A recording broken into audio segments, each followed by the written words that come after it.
Alright, it's my second time recording this video. Last time I recorded a 27-minute video and I realized like right after recording that I didn't record the sound. So yeah, today I'm going to be teaching y'all how to make loops like this.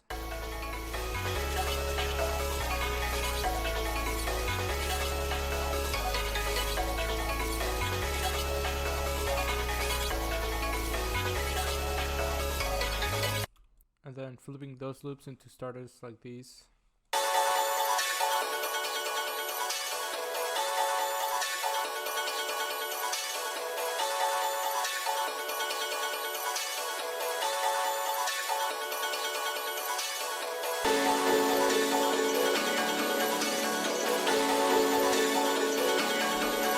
And then flipping those starters into this.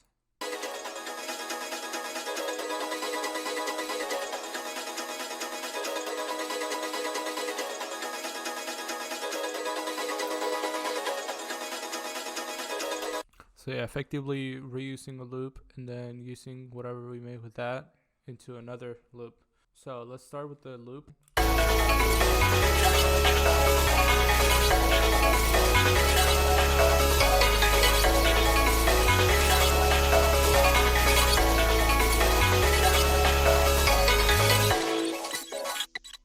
By the way, this entire loop was made with the Prod Jasper and 99 Inyo pink sound kit. I'll leave it right on screen and also in the description. It's a very good sound kit. I use sounds only from there to make this loop. So the first thing is the bass.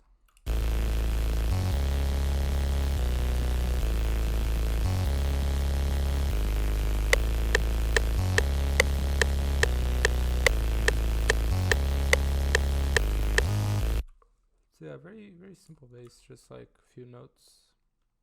Then we have this ARP, which is gonna sound a little bit weird, but when it's with the loop all together, it sounds very good. It's more like a texture sound. I have an EQ on it. I have OTT, autochroma, which also using the pink sound kit has an autochroma bank and it's very good.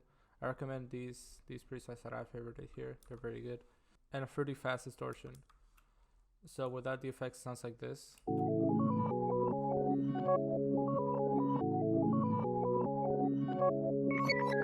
So to elevate the sounds, you can add this.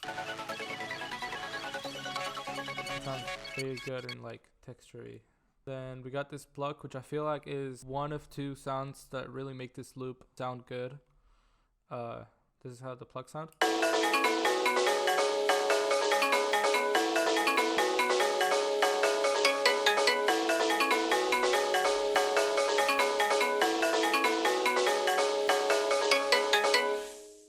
think it stands out a lot for the loop and it sounds very good. Then we got the same pattern in a different loop preset, and this one's distorted, I'm pretty sure. This will also work for this.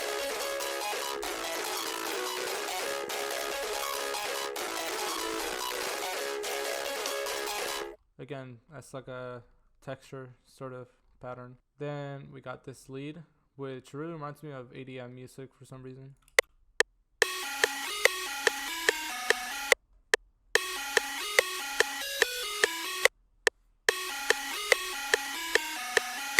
This part especially. Then we have this Vox, which is the other sound out of two that really make this loop sound good. I've actually been looking for Voxes to use for loops, and I wasn't finding any that I was satisfied with. And the pink drum kit had actually a couple Voxes that I actually did really like, so I used one of these.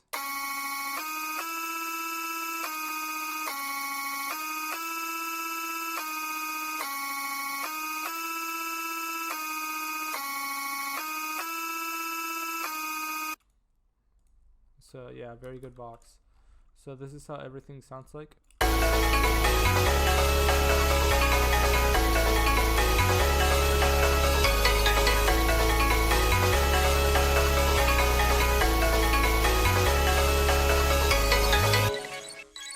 Yeah, very good loop, made only with one sound kit.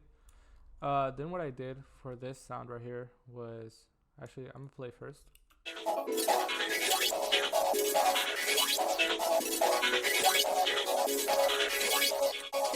More of a texture sound. So what I did for this was basically disable this and this.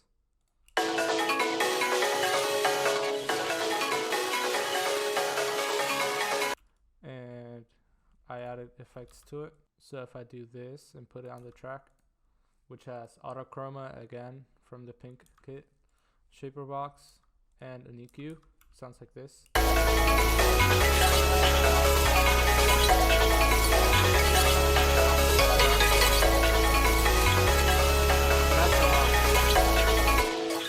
The sound in the background adds a lot of texture and like high pitch, and it makes it sound even fuller. So yeah, that's the entire loop made only with the pink sound kit. Now we're gonna move on to this starter.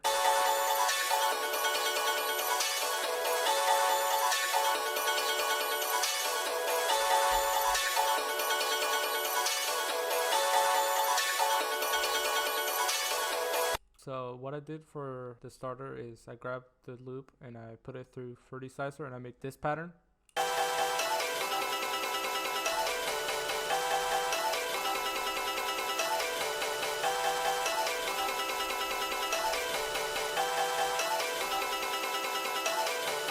Put shaper box on it, basic shaper box.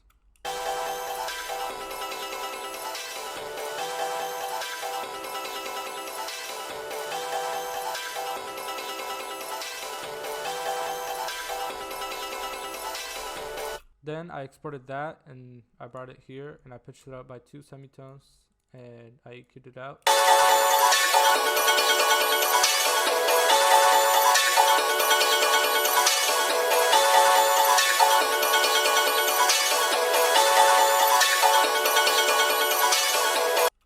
And then for this part right here, the bottom part, what I did was I grabbed this part from up here and I just put halftime on it. So if we grab this and we set it to track 1, put halftime on it, it sounds exactly like the bottom part.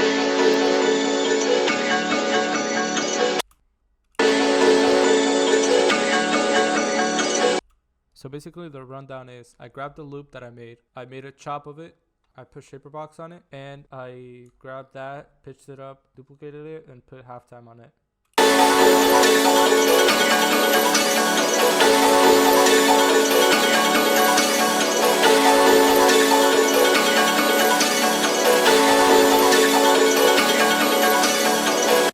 So yeah, this sounds crazy. Now let's move on to this starter.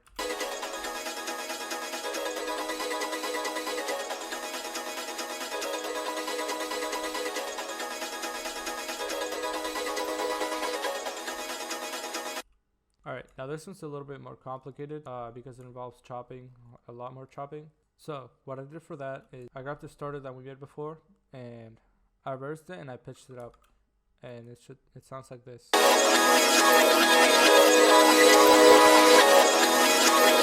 I chopped that up.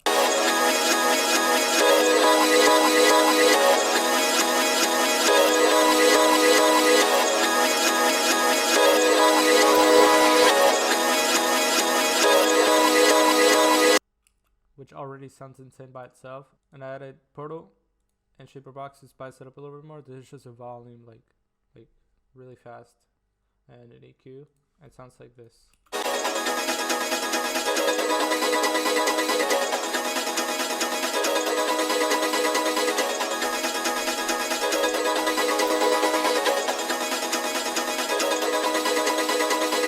So I run that out and I grabbed the same loop, like I duplicated this before I chopped it up, and I also reversed it, pitched it up, but this time I chopped it up differently and I pitched it up an octave up.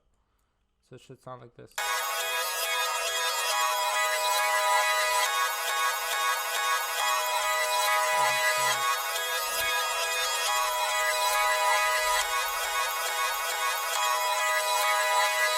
Which sounds crazy. Now if we put these two together, it sounds like this.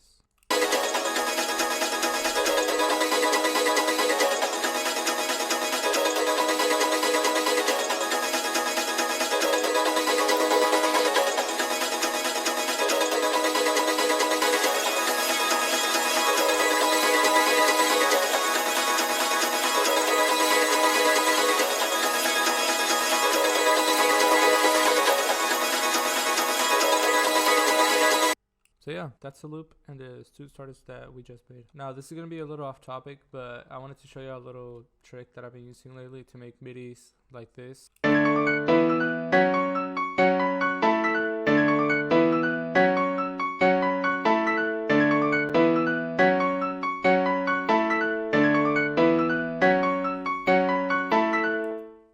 Or this.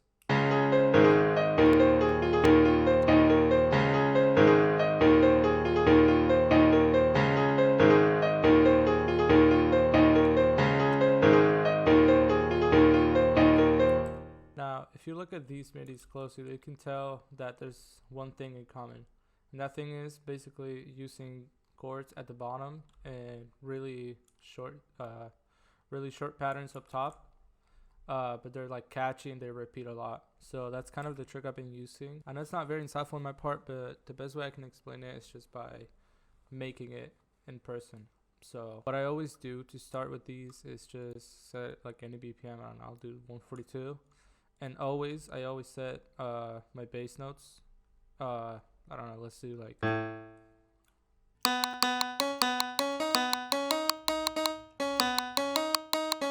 So yeah, that's pretty good. So we just copy this, and I usually copy this and put it an octave down. So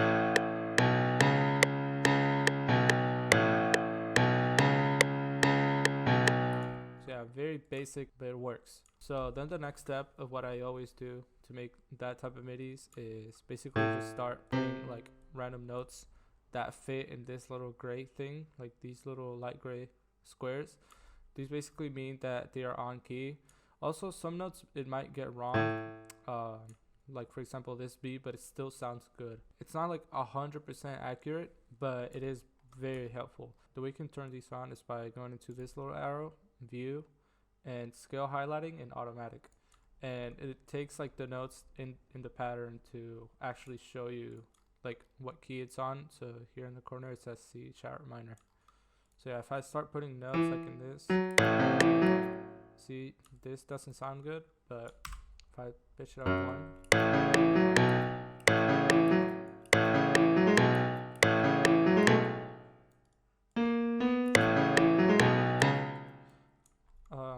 I don't really know how to explain, but after this, usually I just put notes randomly and like until it sounds good. My best analogy for this is throwing shit into a wall until it sticks. So yeah, that's kind of a crazy analogy, but yeah, I don't know how to explain it. It's just like I just put random notes, man. It sounds good. It's like trial and error, and it requires a lot of practice and a lot of learning and like just analyzing what sounds good and stuff. For example, I can like, I don't know, do this.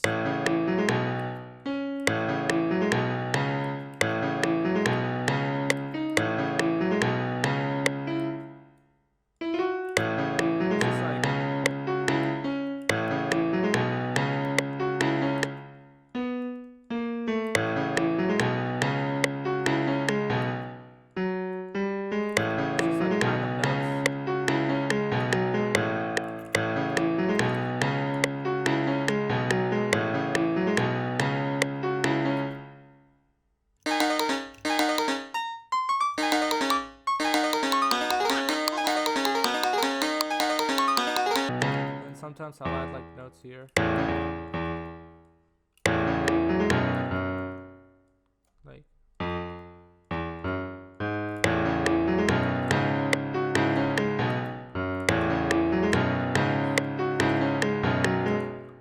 But yeah, like adding random notes on top of like bass notes and making chords out of it and like making midis like this is very.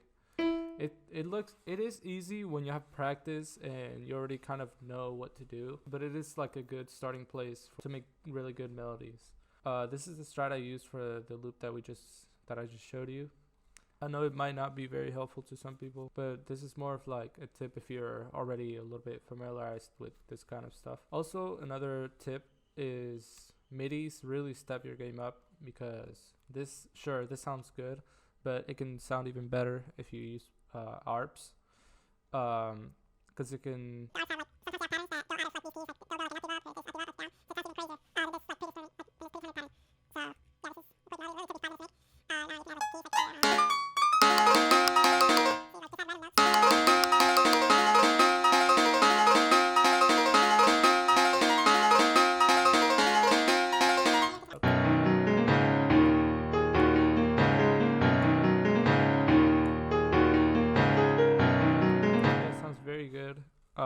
I suggest using ARPs for this. Like the ones in the pink sound kit, they're very good. Also the presets, I like the leads, the voxes, the bass. There's a lot of good stuff in the pink sound kit, so I recommend it. So yeah, that's it. Thank you so much for watching. I'm sorry I haven't been uploading a lot. I've been slacking a lot recently, but I'll try my best to make more videos. There should actually be a video on Wednesday also dropping that I'm doing for a drum kit. But yeah, I also wanted to thank my Patreons. You guys literally make my videos possible. If you want to support me on my Patreon, it'll be on screen and in description. Also, if you want to follow me on Instagram, it'll be right on screen in the description as well, because I'm way more active there. Also, if you want to message me on Discord, it'll be right on screen. But yeah, that's the video. Thank you so much for watching, and goodbye.